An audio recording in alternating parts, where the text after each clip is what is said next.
ఉన్నాడు. జీవం కలిగిన దేవుని వాక్యాన్ని వినబోచుండగా శ్రద్ధ కలిగి ఆలకిద్దాము. వాక్యము నిమిత్తము అందరూ తలలో వంచినట్లయితే ప్రార్థన చేసుకుందాం. పరిశుద్ధుడ పరమ తండ్రి గొప్ప దేవుడ మహాగణుడానికి స్తోత్రాలు.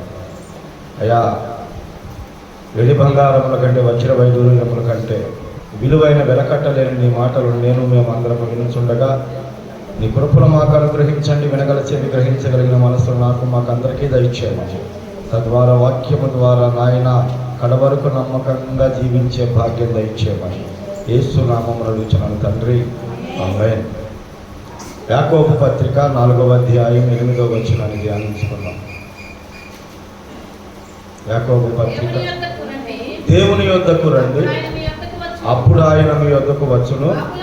పాపులారా, మీ చేతులను శుభ్రము చేసుకొనుడి, ద్విమనస్కులారా, మీ హృదయములను పరిశుద్ధపరుచుకొనుడి. దేవునికి స్తోత్రం. జాగ్రత్తగా వినండి. చాలామంది దేవుని దగ్గరికి రమ్మంటే ఏమేందో మాట్లాడతారు. మాకు తెలియదా, మాకు ఒకరు చెప్పాలా అని. కానీ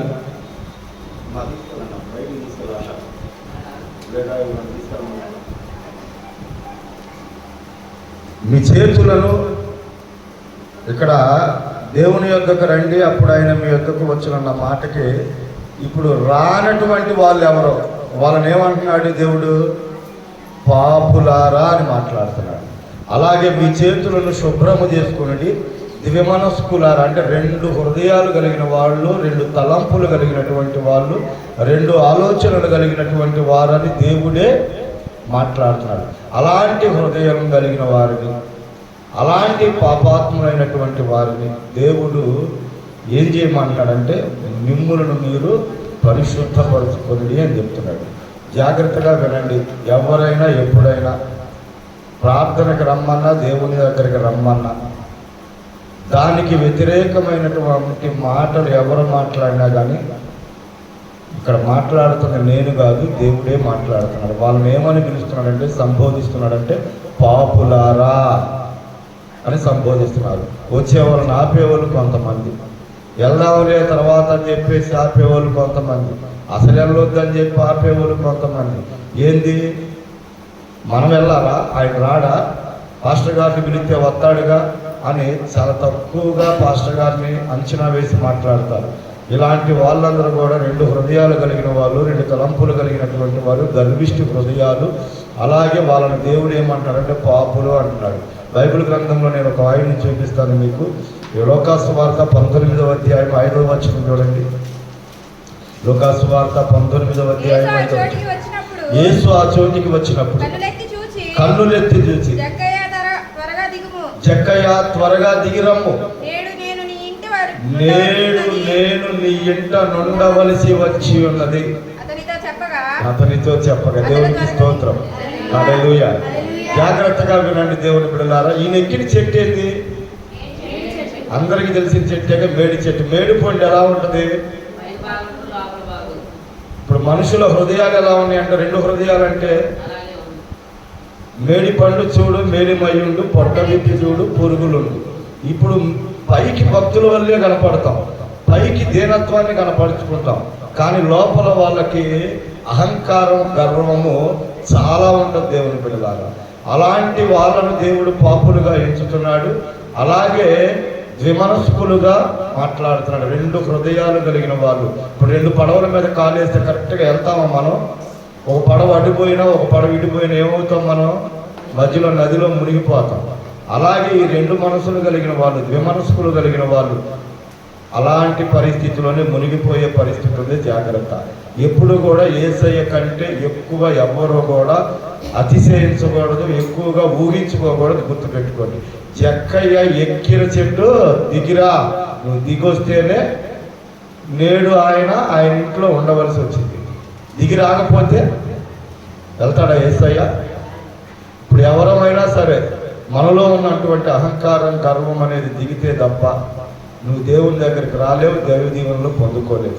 అలాగే యేసుక్రీస్తు ప్రభువారు నీ ఇంటికి రాకపోతే నీ ఇంటిలో ఉన్నటువంటి శాపం, పాపము, నీకున్నటువంటి పాపాలు క్షమించబడవు. నువ్వు క్షమించబడాలన్నా, నీ శాపాలు కొట్టివేయబడాలన్నా యేసుక్రీస్తు ప్రభువారు నీ ఇంట చేరాలి. నీ ఇంటికి ఆయన రాకపోతే నీ ఇల్లు పాపంతో నిండుద్ది, నీ ఇల్లు మరణంతో పాతాళ లోకానికి దగ్గరగా ఉంటుంది.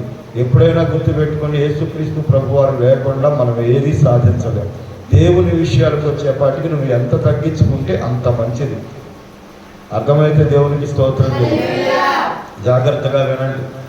భక్తులు మన పైకి చెప్పుకుంటూ బహు గర్వంగా, అది బైబిల్ గ్రంథంలో ఉంది, ధనవంతులు మనం చెప్పుకొనచ్చు బహు లేమిడి గలవారు కలరు, బహు లేమి గలవాళ్ళమని చెప్పుకుంటూ బహు ధనవంతులు గలవారు కలరని చెప్పినట్లుగానే పైకి మాత్రం భక్తులుగా కనపడతాము, లోపల మాత్రం వాళ్ళు హృదయ కాఠిన్యంతో ఉంటారు. దేవుని బిడ్డలారా, నీ గర్వాన్ని, నీ అహంకారాన్ని నువ్వు గనక తీసివేసుకోకపోతే యేసుక్రీస్తు ప్రభువారు నీ ఇంటికి రాడు. నీ ఇంటికి రాకపోతే రక్షణ లేదు. నీకు రక్షణ లేకపోతే నువ్వు ఆయన బిడ్డగా అంగీకరించబడలేదు. ఆయన బిడ్డలైన వారే రేపు ఆయనతో ఆయన సింహాసనం మీద కూర్చోగలుగుతారు. ఆయన బిడ్డలు కాకుండా ఉంటే చేయి విడిచిపెట్టబడతారు. చేయి విడిచిపెట్టబడ్డారంటే పాతాళం, నిత్య నరకంలోకి వెళ్ళిపోవాల్సి వచ్చింది. ఇక్కడ మీకు ఒక మాట గుర్తు చేస్తా, జాగ్రత్తగా వెళ్ళండి. 1వ రాజుల గ్రంథం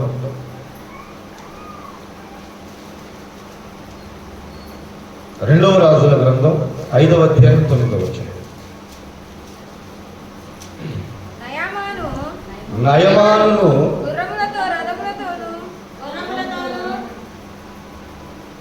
20 చదువుతున్నారమ్మా.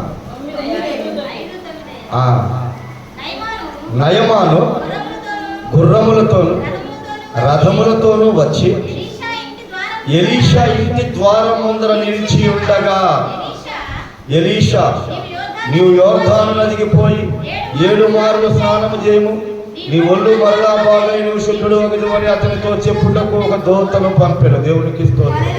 హల్లెలూయా. జాగ్రత్తగా ఈ మాటలు వినండి. ఈ సందర్భం, ఈ నయమాను గురించి, గెహాజీని గురించి, ఎలీషాని గురించి మన అందరం కొన్ని వందల సార్లు విన్నాం. ఈ నయమాన్ అంటే అటువంటి వాడు సైన్యాధిపతి, అలాగే యుద్ధవీరుడు, పరాక్రమశాలి. దేవుడే ఆయన పక్షా నుండి ఇశ్రాయేలీల మీద విజయాన్ని ఇచ్చినటువంటి వ్యక్తి. ఆయన అంత పరాక్రమం కలిగిన వాడైనప్పటికీ, అంత యుద్ధశాలి అయినప్పటికీ, సైన్యాధిపతి అనే ఒక మంచి అధికార పోస్టులో ఉన్నప్పటికీ, ఆయన దైవజనుడి దగ్గరకు వచ్చినప్పుడు దైవజనుడు ఏం చెప్పాడు? వెళ్ళి గడగడలాడుతా వణుకుతా, అయ్యా వచ్చావు, ఎందుకు వచ్చావయ్యా అని చెప్పేసి బతిమలాడాడు. దైవజనుడు వచ్చిన సంగతి వినపడంగానే దూతను పంపాడు, మనిషిని పంపాడు. వెళ్ళి యోర్దాను నదిలో 7 సార్లు మునగమన్నాడు. ఈడు వచ్చిన వాడే ఉన్న తక్కువ వాడా? సిరియా దేశపు రాజు చేత, దాన్ని ఏమంటారు,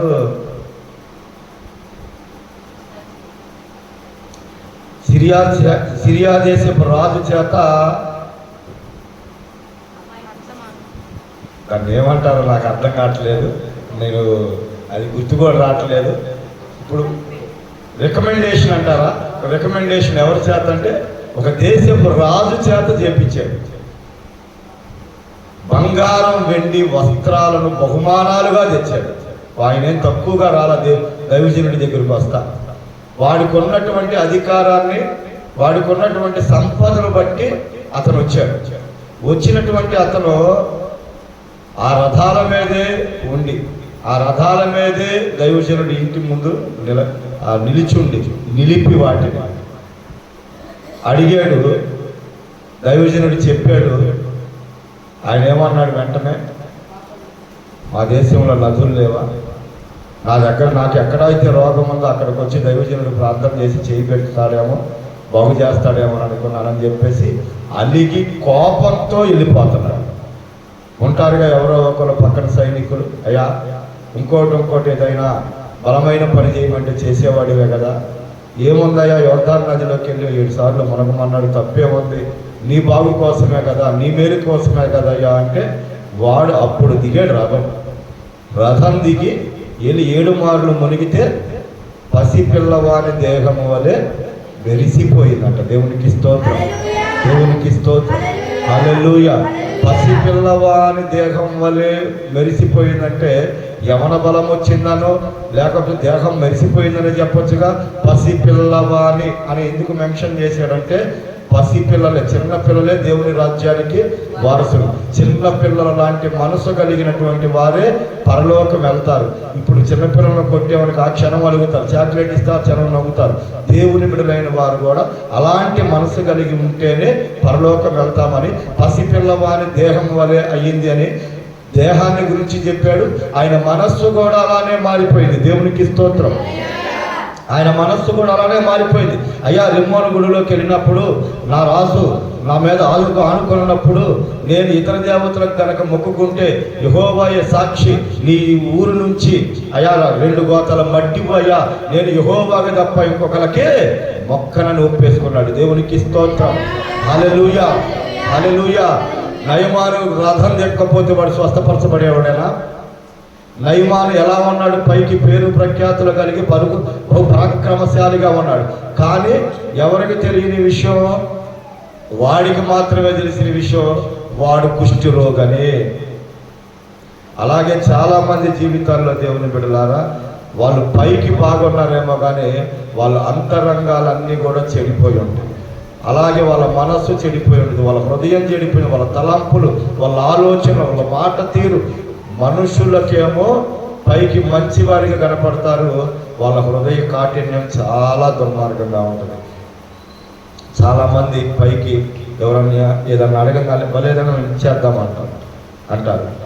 వాళ్ళు అటు వెళ్ళగానే ఏందాడికి ఇచ్చేది, ఆమెకి ఇచ్చేది అని ఎప్పుడో గుర్తుపెట్టుకొని ఇంతలో మాటలు తిడతారు. అంటే పైకి ఏమో ఒకలాగా, లోపల వాళ్ళ హృదయం ఒకలాగా ఉంటుంది. 2 తలంపులు కలిగినటువంటి వారు, 2 ఆలోచనలు కలిగినటువంటి వారిని దేవుడు మెచ్చడు, క్షమించడు.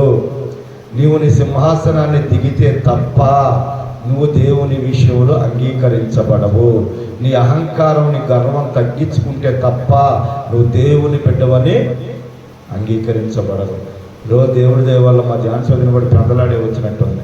ప్రభు మిమ్మల్ని దీవించునుగాక. నేను చెబుతాను ఒక మాట ఏనండి అమ్మ, అందరు ఇక్కడ ఉన్న వాళ్ళు అందరూ చెబుతున్నారు వినండి. నా ధర్మం, నాకు దేవుడు అప్పచెప్పిన పని నేను చెబుతూనే ఉంటాను. నా మీద మీరు బాధపడద్దు. నేను ఈ స్థలం నుంచి బయటకు వచ్చాను అనుకో, మరలా నిన్ను పిలిచి చక్కగా మంచి కోరతో భోజనం పెడతాను నీకు. అంతే తప్ప ఈ స్థలంలో ఉన్నప్పుడు మాత్రం చెప్పాల్సిన ధర్మము నాకు ఉంది. నాకు అప్పచెప్పిన పని అదే. మీరు నన్ను వీడు ఇలాంటి వాడు అలాంటి వాడు అని అనుకున్నా నాకు బాధ లేదు. ఈ క్షణం నేను ప్రభు దూతగా పనిచేయాల్సిందే. బయటకు వచ్చానంటే అది మీ ఇష్టం. అలాగే మిమ్మల్ని ఎంత నేను దుఃఖపరిచానో అంత సంతోషపరచగలిగినటువంటి మనస్సు కూడా నాకు ఉంది. ఎందుకంటే ఇది నాకు దేవుడు అప్పచెప్పిన పని. ప్రభువును బట్టే నేను అతిశయిస్తాను. అతిశయించువాడు ప్రభువును బట్టి అతిశయించాడు. వాడు రాజు పర్మిషన్తో రాని, రాజు రికమెండేషన్తో రాని, వాడు సైన్యాధిపతి అవ్వని, వాడు రథాలు వేసుకొని రాని, యుద్ధాయుధాలతో రాని, బంగారం వెండి వస్త్రాలతో రాని, దైవజనుడు ఇందులో నుంచి బయటికి రాలా. పో యోర్దాను నదికి 7 మార్లు మునుగు బాగుపడతామన్నాడు. అంతే. దేవునికి స్తోత్రం. హల్లెలూయా. ఇది ఎవరై ఇప్పుడు నయమానికి గర్వం అంటామా? నయమానికి గర్వమే. ఎలీషా గర్వం అంటామా? ఎలీషాది గర్వం కాదు. ఆయన దేవునికి ఉన్న శక్తి, ఆయన దేవుడు ఆయనకి ఇచ్చిన అభిషేకం, ఆయన దేవుని దగ్గరకు వచ్చినప్పుడు ఎలాగైతే ఉంటే బాగుపడతారో దైవజనుడిగా ఎలీషాకి తెలుసు. నయమాను గర్వము ఎలీషా దైవజనుడికి తెలుసు. ఆ గర్వం తలకెక్కింది దిగితే కానీ వీడు స్వస్థపడడని ఎలీషాకి తెలుసు. అందుకే నయమాకు కోపం తెప్పించేసాడు. బయటికి కూడా రాలా, ప్రార్థన కూడా చేయలా. పో యోర్దాను నదికి అన్నాడు. ఈ రోజున చాలామంది అంటారు, వీడు మన ఇంటికి వస్తే మనం ఇచ్చిన దీన్ని బతకాలి, మేము వచ్చి కానుకేస్తే వీడు బతకాలి, మేము రాకపోతే 100 సార్లు అల్లాడిపోతాడు, బతిమలాడతాడు అని చాలామంది తేలిగ్గా దైవజనులు మాట్లాడతారు. దేవుని బిడ్డలారా, నేను ఎంత తగ్గించుకున్నా, ఎంత మాయ మాటలు మీకు చెప్పినా, ఎంత మిమ్మల్ని మెప్పించి మాటలు చెప్పినా, ఎంత మీకు ఇష్టమైన మాటలు మిమ్మల్ని పొగిడినా, ఇక్కడ నేను నువ్వు ఇద్దరం శిక్షించబడతాం. ప్రభు ఏది చెప్పమన్నాడో అదే నేను చెప్పాలి. అది నా బాధ్యత. ఈ గడప దాటారా, మరలా నువ్వు రాకపోతే 100 సార్లు పిలుస్తా, అది నా బాధ్యత.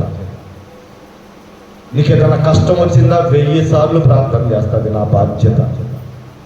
నీ తల్లి, నీ తండ్రి, నీ భార్య, నీ భర్త, నీ బిడ్డలు నీ కొరత అడవరేమో, కానీ దైవజనుడు ఖచ్చితంగా ఏడుస్తాడు నీకోసం. నీకు కష్టం వచ్చిందంటే వాళ్ళకు వచ్చినంత బాధపడిపోతాడు. కానీ ఏ బిడ్డ మనస్తత్వం ఏంటో సేవకునికి తెలుసు. ఏ పిల్లోడు మనస్తత్వం ఎలాంటిదో ఇంట్లో తల్లికి తండ్రికి తెలిసినట్లుగా సంఘములో ఉన్న ప్రతి ఆత్మీయ బిడ్డల గురించి సేవకునికి కొద్ది గొప్ప తెలుసు. కాబట్టి వాళ్ళ తత్వాన్ని బట్టి హెచ్చరించాల్సిందే, వాళ్ళకు బోధపడేదాకా హెచ్చరించాలి. ఇది నా మాటలు కాదమ్మా. నయమాను రథం దిగితే తప్ప బాగుపడాల. నయమాను రథం దిగితే తప్ప పసిపిల్లవాడి మనసు అయిపోవాలి. ఎంత పసిపిల్లవాడు మనసో తెలుసా? బాగు చేసేవాడి దగ్గరేమో కిందకి దిగలేదు, బాగు చేసే ఆయన దగ్గర శిష్యుడిగా ఉన్నవాడు ఎక్కడో దూరం నుంచి పరిగెత్తుకుంటూ వస్తుంటే రథాన్ని ఆపి కిందకి దిగాడు. చూడండి ఆ మాట 21వ వచనం చూడండి. నయమాను కలుసుకొనుటకై పోవచ్చుండగా నయమాను తన వెనక నుండి పరుగున వచ్చుచున్న వారిని చూచి తన రథము మీద నుండి దిగి వారిని ఎదుర్కొని క్షేమమా అని అడిగాను. అంతడు క్షేమమే అని చెప్పాడు. దేవునికి స్తోత్రం, హల్లెలూయా. నయమానికి అంత తగ్గింపు వచ్చింది. ఒక దైవజనుడి దగ్గరికి వచ్చినప్పుడు అహంకారం గర్వంతో ఉన్నాడు. ఎప్పుడైతే అహంకారం గర్వం పోయిందో అది బాగుపడ్డాడు. ఎప్పుడైతే ప్రభువుని నమ్ముకున్నాడో మనసు మెత్తబడిపోయింది, తగ్గింపు జీవితం వచ్చింది. పనులు పరిగెత్తుకుంటూ వస్తుంటే రథాన్ని ఆపి ఒక సైన్యాధిపతి నిలబడతాం అంటే అది కదా తగ్గించుకోవడం అంటే, అది కదా నడిపింపు అంటే. అర్థం చేసుకోండి ఈరోజు దేవుని పెట్టినారు. నయమాను ఎంతగా మారిపోయాడో చూడండి. ఒక సైన్యాధిపతి నుండి పనులు పరిగెత్తుకుంటుంటే రథమాపి కిందకి దిగి మాట్లాడుతున్నామ్మా. దానికి తోడు క్షేమమా అని అడగటం ఏంది? దానికి తోడు అయ్యా ఇప్పుడే పొరుగురు నుంచి ఇద్దరు వచ్చారయ్యా, వాళ్ళకు వస్త్రాలను కొంచెం వెండి కావాలంటే ఎక్కువ తీసుకోగాని 10 విరాలు ఇచ్చాడంట. దేవునికి స్తోత్రం, హల్లెలూయా, హల్లెలూయా. ఈరోజు దైవజనుడి మాటను ఎవరైతే లక్ష్య పెడతారో దేవుని బిడ్డలారా, వాళ్ళందరూ నిజంగా ప్రభు దృష్టికి గొప్ప వాళ్ళుగా ఎంచబడతారు. సత్యం మాత్రం మర్చిపోవద్దు. నినివే మహాపట్టణం నాశనం అయిపోబోతుందని యోనా ప్రవక్త ఒక రోజు దిన ప్రయాణం చేసి సువార్తను ప్రకటిస్తే రాజు మొదలుకొని సింహాసనం దిగాడంటమ్మా. చూడండి ఆ మాట, యోనా పత్రిక, యోనా గ్రంథం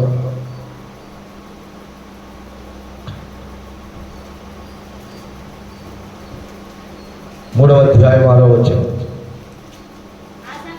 ఆ సంగతి నినివే రాజునకు వినబడినప్పుడు అతడు తన సింహాసనముల మీద నుండి దిగి తన రాజవస్త్రములు తీసివేసి గోనె పట్ట కట్టుకుని బూడిదలో కూర్చోండెను. దేవునికి స్తోత్రం.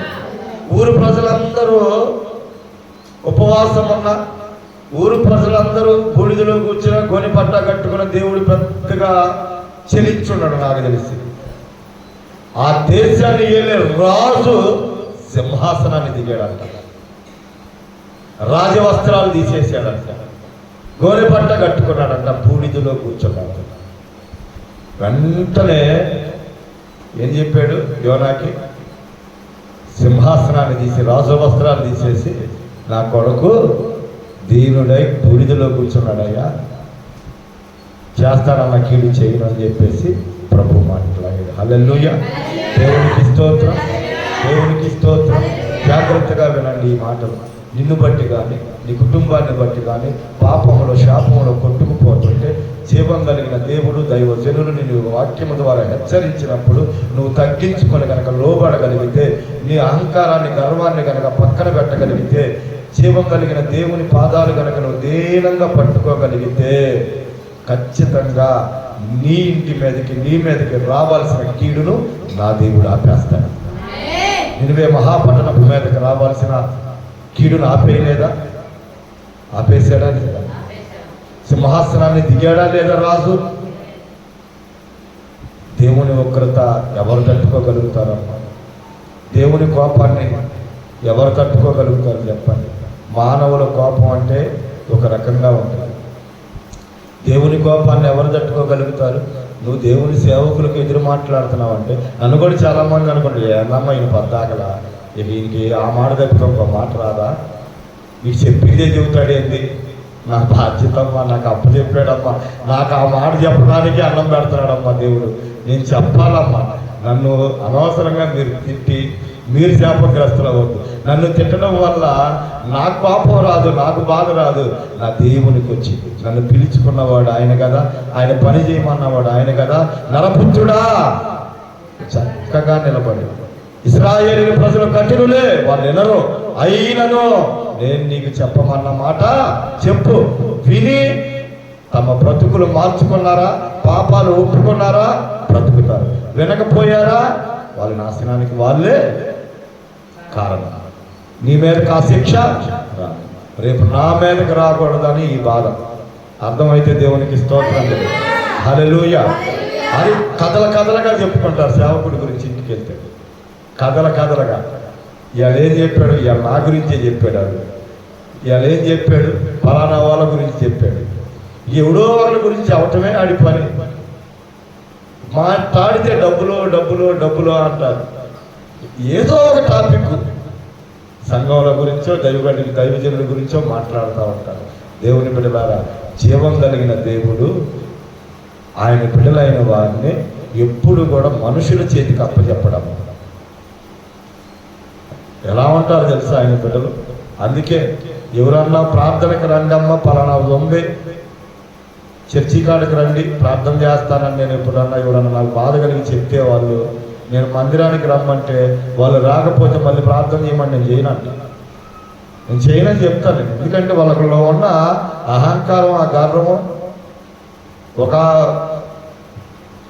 ఒక ఆమె ఉంది, ఎంతమంది డాక్టర్ల ద్వారా హాస్పిటల్కి వెళ్ళినా బాగుపడాలి. మన చర్చికి వచ్చిన తర్వాత దేవుడు మహాకృపను బట్టి ఆయన బాగు చేశాడు. దేవుడు బాగు చేసిన తర్వాత 4-5 వారాలు వచ్చి 5వ వారం ఇంటి దగ్గర చర్చి పెట్టారు. ఏమని? ఆ మందిరం లోపల వాటికే బాగుంటుంది, బయట నుంచి వచ్చేటప్పుడు కానీ అవన్నీ చండాలంగా ఉన్నాయి, ఏమి వెళ్తాములే మందిరానికి, ఇంకో మందిరానికి పోదామని పోయారు. ఏమైంది? మనిషే చచ్చిపోయింది. అమ్మా, మందిరం సుందరంగా ఉన్నంత మాత్రాన మనకి ఇక్కడ ప్రెస్టేజ్, మనకి ఏదో గౌరవాలు వచ్చేది ఏమీ లేదు. దేవునికి కావాల్సింది ఆయన హృదయం, దేవునికి కావాల్సింది ఆయన కొరకు ప్రత్యేకంగా అభిషేకించబడిన స్థలంది పెద్ద లెక్కేం కాదమ్మా. ఈ రోజున సినిమా హాలుల్లో పెడతలేదా మీటింగులు, కళ్యాణ మండపాల్లో పెడతలేదా మీటింగులు, అవన్నీ పరిశుద్ధ స్థలాలా? నీ హృదయం మార్పుడే ప్రభువు కావాలి. నీ 2 తలంపులు నీలో నుంచి వెళ్ళిపోవాలి అంతే. చాలామంది చూడండి, వాళ్ళకున్న ఉద్యోగాన్ని బట్టో, వ్యాపారాలను బట్టో, ధనాన్ని బట్టో, అధికారాన్ని బట్టో చిన్న మందిరాలకు ఎప్పుడు వెళ్ళరు, పెద్ద మందిరాలకు వెళ్తారు. వాళ్ళ ఆలోచన ఏంటంటే మన స్థాయిని బట్టి మనం వెళ్ళాలి అన్న లెక్కలో ఉంటారు. ఆ తలంపు ఎప్పుడు కూడా దేవుడు మెచ్చడు. దేవుని బిడ్డలారా, ప్రభువు నిన్ను ఏ సంఘానికి అప్పచెప్పాడు, ఏ సేవకుల ద్వారా నిన్ను ప్రేమించి దేవుడు రక్షించాడు, ఆ సంఘము, ఆ సేవకులు నీ కొరకు ఎంత కన్నీరు కార్చారో, కడుపు కట్టుకున్నారు, అదే నువ్వు ఆ సంఘం కొరకు, ఆ సేవకుల కొరకు, ఆ దేవుని కొరకు అనేక ఆత్మలను నువ్వు అక్కడికే తీసుకురావాలి. నువ్వు ఆగటం కాదు, అనేక ఆత్మలను నడిపించాలి. అది వదిలేసి ఏదేదో మాట్లాడుకుంటారు, సొంత ఆలోచన చేస్తూ ఉంటారు. దేవుని బిడ్డలారా, గర్వము, అహంకారం, హెచ్చింపు స్వభావం ఎప్పుడు దేవునికి నష్టం. నువ్వు దేవుని దగ్గరికి వస్తేనే ఆయన నీ దగ్గరికి వస్తాడు. నువ్వు రావయ్యా అంటే ఆయన వస్తాడా? ఆయన రావాలంటే నీ అంగలార్పు వినాలి, నీ రోదన వినాలి, నీ మొర వినాలి. ఇశ్రాయేలీయుల శ్రమ కాలంలో పెట్టిన మొర విని ప్రభు నీకు వచ్చాడు. దేవునికి స్తోత్రం. ఇది కాకుండా వారం వస్తున్నాము, కానుకలు ఎత్తున్నాము, నెలకు వస్తున్నాము, దశంభాగాలు ఎత్తున్నాము, దశంభాగాలు తీసుకునేవాడు వచ్చి ఇంటికి వచ్చి గుర్తి తెలుసుకొని వచ్చి ప్రార్థన చేయటం తెలియదని చాలామంది అంటారు. నాకు తెలియదు, తెలిసినా నేను చేయను. దేవునికి స్తోత్రం. నాకు తెలియదు. చాలామంది అన్నారు మన సంఘస్థులు, వాళ్ళకి బాగా పోతే వెళ్తాడు, మాకు బాగా పోతే రాడు. మీకు బాగా పోతే నువ్వు అడిగితే కదా, నువ్వు పిలిస్తే కదా నేను వచ్చాను. వాళ్ళకి బాగాలేదు, వాళ్ళు పిలిచారు, నేను వెళ్ళాను. అంటే వాళ్ళ ఉద్దేశం ఏంటంటే మేము కానుకనిచ్చి మేము ఇస్తే తిని బతుకుతున్నవాడు మేము పిలిస్తే ఎందుకు రాడు, నాకేం పని, నువ్వు కాకపోతే ఇంకొకళ్ళు వస్తాడు, నా దేవుడు ఇంకొకళ్ళు తెస్తాడు. ఒకవేళ అలాంటి పరిస్థితి ఏమైతే తగ్గించుకొని నేను వస్తాను, కానీ నా ప్రభువు రాడుగా. నా ప్రభువు రాకుండా నేను వచ్చే ఉపయోగం ఏముంది? అవునా కాదా? మీకు అర్థమైతే ఈ మాట దేవునికి స్తోత్రం. హల్లెలూయా, హల్లెలూయా, హల్లెలూయా. అర్థం చేసుకోండి దేవుని బిడ్డలారా. నీకు దీవెన కావాలంటే దిగాలి కిందకి. కాలేబు కుమార్తె వచ్చి చూడండి, ఆ మాట నేను మీకు చూపిస్తాను.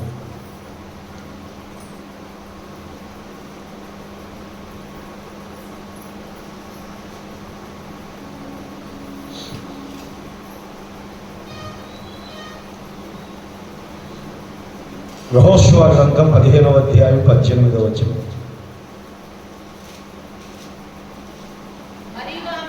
మరియు ఆమె తన పెనిమిటి ఇంటికి వచ్చినప్పుడు తన తండ్రిని ఒక పొలం అడగమని అతనిని ప్రేరేపించారు.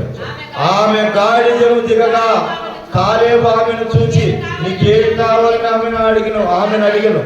అందుకు ఆమె నాకు దీవెన దయచేయము, నీవు నాకు దక్షిణ భూమి ఇచ్చి ఉన్నావు కనుక నీటి మడుగులను నాకు దయచేయమనగా అతడు ఆమెకు మెరక మడుగులను పల్లపు మడుగులను ఇచ్చాడు. దేవునికి స్తోత్రం. హల్లెలూయా.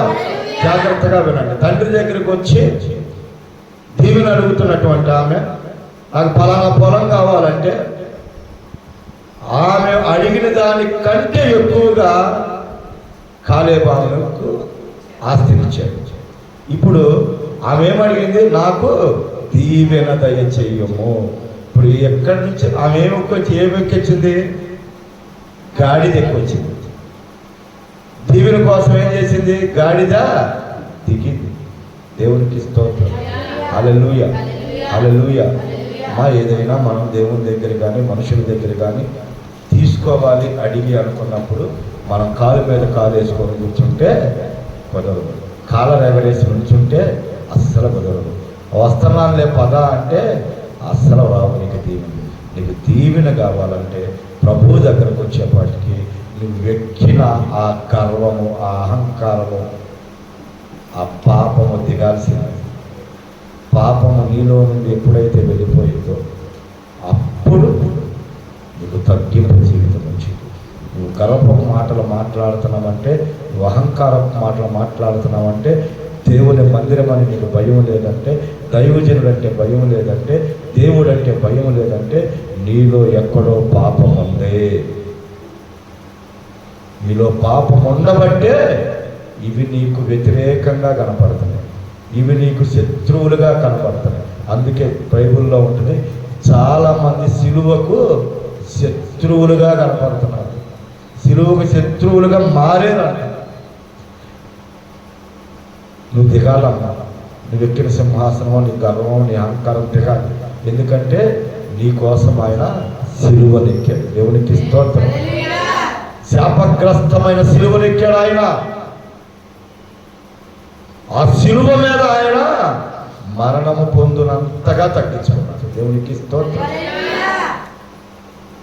యేసుక్రీస్తు ప్రభు వారి మాటలన్నీ మానవుల ఆలోచనలకు వ్యతిరేకంగా అర్థం కానట్లుంటే ఏం చెప్పానుగా, సింహాసనం దిగొచ్చు, గుర్రం దిగొచ్చు, రథం దిగొచ్చు. రథం మీద, సింహాసనం మీద, గుర్రం మీద అతిశయించవచ్చు, గర్వంగా ఉండొచ్చు. కానీ నా దేవుడు సిలువ మీద కూడా తగ్గించుకున్నాడంట. ఏంటది? సిలువ మీద కూడా తగ్గించుకున్నాడంట. చూడండి, ఆ మాట నేను మీకు చూపిస్తాను.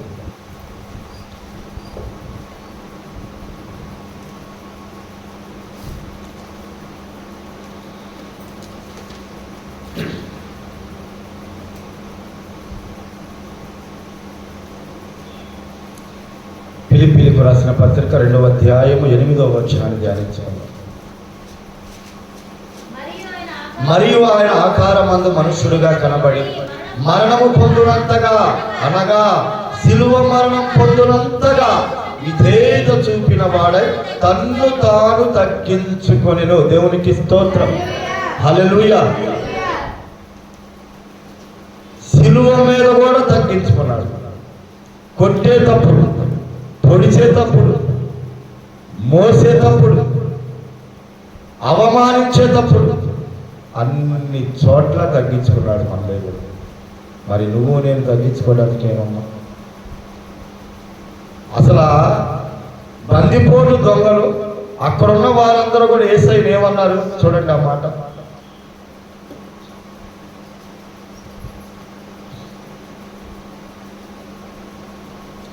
మత్తయి సువార్త 27వ అధ్యాయం 42వ వచనం.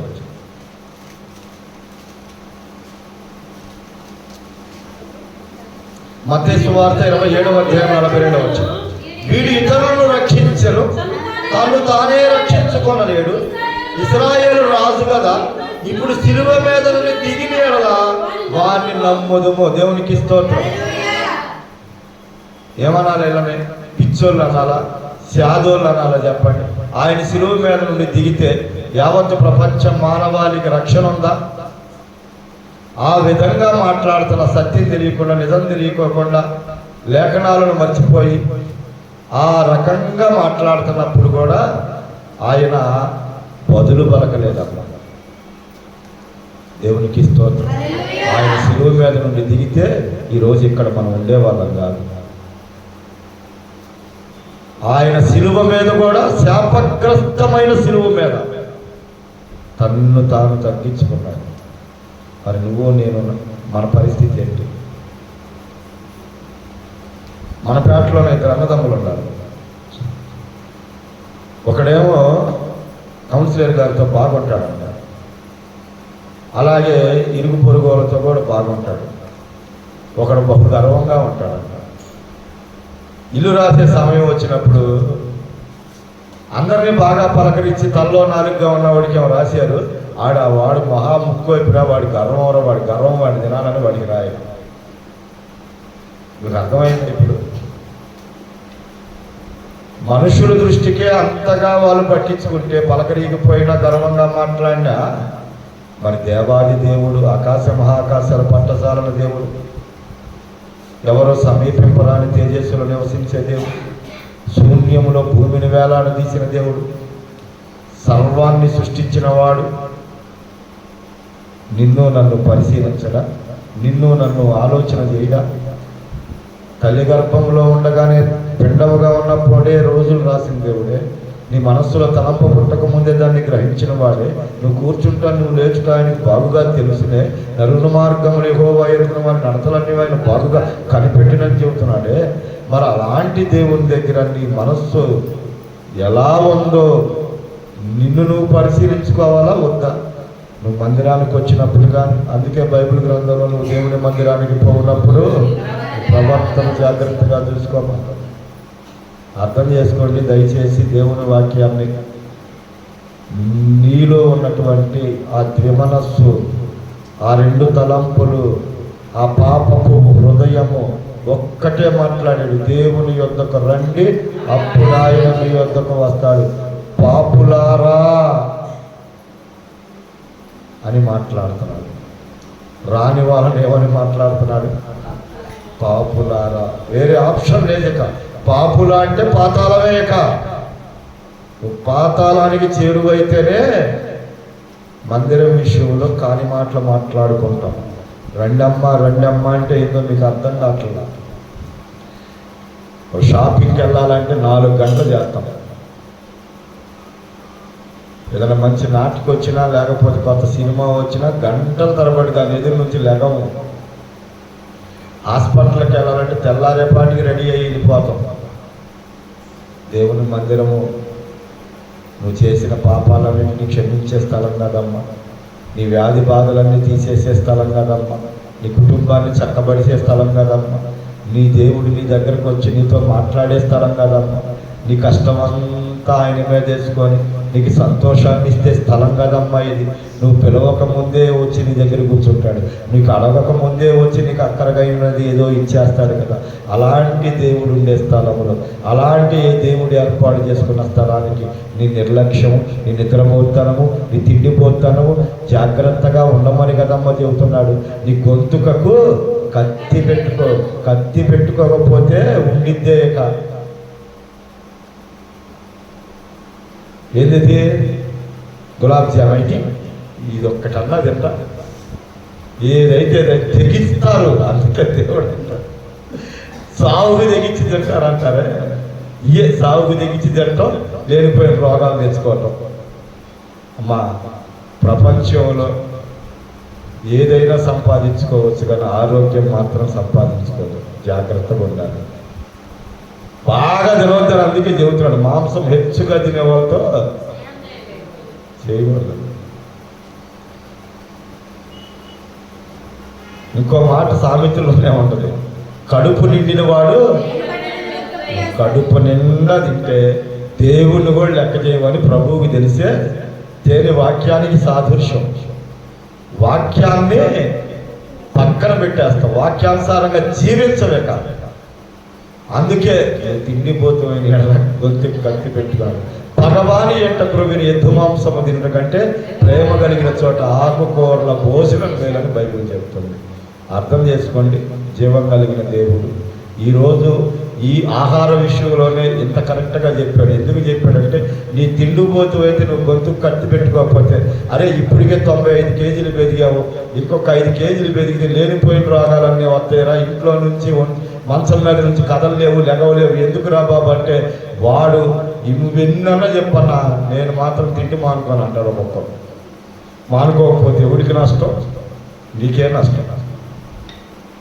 ఇక వచ్చిందా ఆ రోగం, ఇక చూసుకో. ఏది లెక్క రాలేదంటే ఏం చెబుతాయా, కాళ్ళు వణుకుతున్నాయి, ఏం చెబుతాయా, మత్తుగా ఉంటుంది, ఎప్పుడు నిద్రపోతున్నాయి. సాగుకి దిగించి తినకపోతే కథ తేలిగ్గా తినమని దేవుడు చెబుతుంది.